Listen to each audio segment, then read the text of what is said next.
Say hello to the all new TVS Ronin. Well, yes, this is a completely new motorcycle, a completely new style for TVS. Now, whether it's a Scrambler or a cruiser, well, you have to make your mind on that. But we've been riding this motorcycle today and you've already seen it in pictures, you've already seen detailed shots of this motorcycle. But today we've been riding this motorcycle in Goa. Now, of course, the weather didn't really play along because it's been raining throughout the day, and as you can see, I'm all drenched here. But overall, we have somehow managed to ride this motorcycle, and there are a lot of interesting things going for this motorcycle. So what's on offer with the all new TVS Ronin? Well, let's give you a quick review of this all new motorcycle.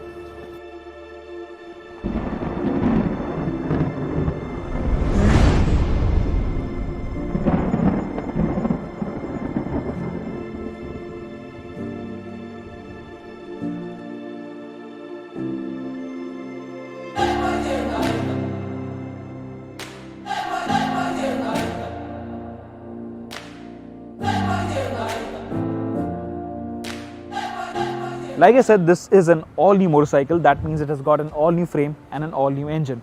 Now, starting with the frame, of course, it has a double cradle frame, and the most important bit in its chassis are the new bits. Like the suspension, for example, it comes with 41 millimeters Showa big piston fork, and these are inverted forks. Coming to the rear suspension, it has got a monoshock, and this motorcycle is quite compact. It has a wheelbase of 1357 millimeters, so that makes it a more compact motorcycle. Even in terms of styling, this is more like a Scrambler, even though TVS says that it's not a Scrambler. But the way the seat has been designed, the way the tank is, even these bits around here, it feels like a Scrambler. So for me, it is a very beefy motorcycle. It is a very compact motorcycle. Of course, some of you have been saying that it looks quite compact and it looks quite small, but that's what it is. And I think the quality, the fit and finish of this motorcycle is tremendous, like you'd expect from a TVS product. It has got all the bases covered. Now, coming to the wheel sizes, of course, it gets 17-inch wheels on both ends, but the front one is a 110 section width tire, whereas the rear one is a 130 section width tire. Now, again, this is quite a good looking motorcycle, but yes, it does look a little small. This is a 225cc engine. It does look a little compact. This is, like I said, a 225cc engine. It's a single cylinder. It's air and oil cooled. It comes with an oil cooler. Now, this is a square engine. That means the bore and stroke are identical at 66 millimeters. From what I could gather, this is the same engine as the Apache RTR 200, because even that bike has the same bore of 66 millimeters, but that has a shorter stroke. So this has a longer stroke, of course. In terms of performance, in terms of specifications, this develops 20 bhp and 20 newton meters of torque. So TVS says that this engine has been tuned for more bottom end performance, a stronger low and mid range, and that's what this engine actually is. It comes with a 5-speed gearbox that has an assist and slipper clutch. So again, it's fully loaded on that front. Coming to the engine performance, well, to be very honest with you, this is a peach of an engine because it's super refined. It revs super freely. It redlines at around 9,200 RPM, and it revs all the way to the red line quite easily. Now, what I absolutely love about the engine is that it's very tractable.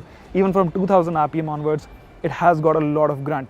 Similarly, the gearing is also quite short, so the engine and gearbox, they complement each other really well. So if you're riding it in the city, you will actually enjoy this power train. It is quite peppy and it feels very eager all the time. Even in taller gears, even if you're in third or fourth gears, it can pull from speeds from 25 to 30 kilometers per hour without juddering a bit.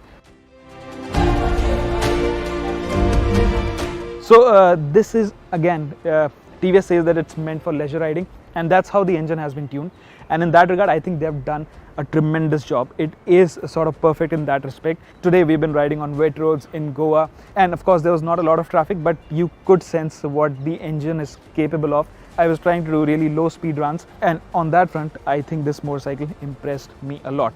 Now, the other thing is it has a top speed of 120 kilometers per hour. It can do that quite easily. It doesn't feel stressed at high speeds. Today, again, we couldn't really push it to its limits, but in third gear, it redlines at around 90 kilometers per hour. So in the city, you'll absolutely enjoy this motorcycle. Even if you plan to go touring, I think this can cruise very comfortably at around 100 or 110 kilometers per hour. So that's going to be speedo indicated. So that means the true speed of 100 kilometers per hour is quite possible on this motorcycle. Similarly, in terms of comfort, in terms of riding ergonomics, it is a very comfortable motorcycle. The seat is really nice, it is very cushiony, and the riding position is quite relaxed. The bars are wide and it is quite tall. Now again, we didn't get to ride it extensively today because it's been raining, and we only did close to 40 or 50 kilometers today, and that was also on wet roads, so didn't really get to push it. So in terms of handling, again, it is a TVS product, and TVS has this magic formula somehow. Even though the suspension feels soft, it is quite good around corners. It doesn't feel floaty, it doesn't feel uninspiring to ride. It has a very nice front end, it tips into corners very easily, and this motorcycle, I'd say, it is a great handler. Of course, it's not as good as something like the RTR 200 because it has a lazy rake angle, and even the tires have block pattern. So in terms of grip on wet roads, they're perfect, but when you're trying to corner really hard, so of course you do think that it could do with better tires. Especially at the rear, I felt the rear was a little soft also. The suspension felt a little soft, a little airy. But again, these are my first impressions. I didn't really get to ride this motorcycle. It's been raining, like I said. I've been telling this again and again because I really wanted to experience more of this motorcycle.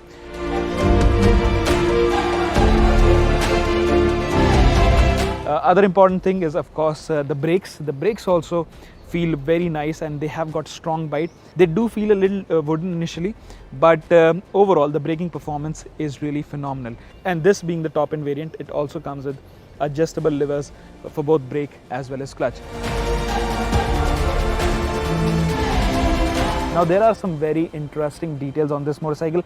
Like for instance, the headlamp, it is an all LED unit, but this comes with this T sort of pattern and it looks quite cool. On the top end variants, you'll also see this has smoked finish. So it looks quite cool, especially with these golden forks around. The fit and finish, the quality levels are absolutely brilliant on this motorcycle, quite impressive. Similarly, these LED indicators, they're also very smartly designed and they look like a quality thing. So this is the front end. It looks quite beefy and it looks like a big bike for sure. So this is my favorite angle to this motorcycle. Now if you come around here, you'll see it has got a brand new instrument cluster. So this is offset, a little too offset, but this is actually quite easy to use, and all the readouts, everything is quite clear around here.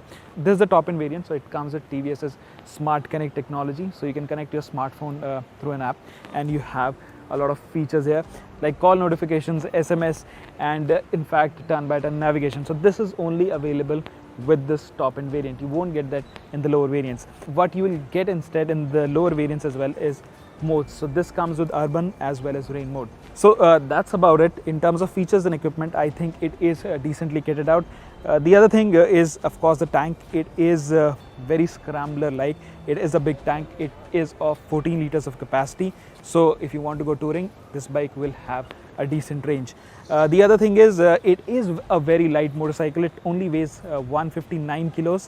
That's for the base and mid variant, but this one is heavier by a kilo. So this is 160 kilograms. So if you're going to do a lot of city riding, this is going to be very comfortable. It is more like a naked motorcycle, so it is quite nimble and quite agile on that front. So in terms of design, in terms of overall appeal, I think this is a great motorcycle, but like I said in the beginning, you may have differing opinions in the sense how this motorcycle is designed, because it is quite compact. So a lot of people are comparing it with the CB 350 Highness, which is a more expensive motorcycle, especially the RS version, and that is a bigger motorcycle. It comes with a bigger engine and it has a bigger wheelbase as well.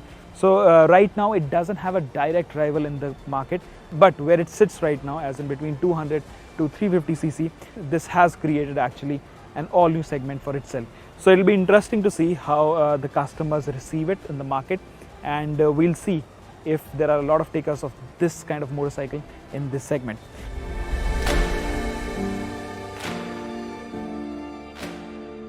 Now coming to my final verdict, well, of course, this is a motorcycle from TVS, so we were expecting it to be good. The fundamentals are absolutely perfect, whether it's the engine performance, the refinement, the gearing, the way this motorcycle rides and handles, the braking, even the kit and the quality levels, everything on this motorcycle is absolutely perfect. I can't really complain on any front, especially given the time we had with the motorcycle. We only spent half a day and it was raining, but first impressions are really positive. Now coming to the value for money part, of course it's priced from 1.49 lakh to 1.69 lakh. and the top end variant is a little expensive for a 225cc motorcycle. So long story short, I am really impressed with the TVS Ronin. I think this is a great product. It has got all the bases covered, and yeah, I'm looking forward to ride it for a longer duration and probably in better weather conditions, so that we really get to push it to its limits and see what the Ronin is capable of. But from what I can tell right now, it is a great motorcycle, and I think it will do well just like any other TVS product on the market.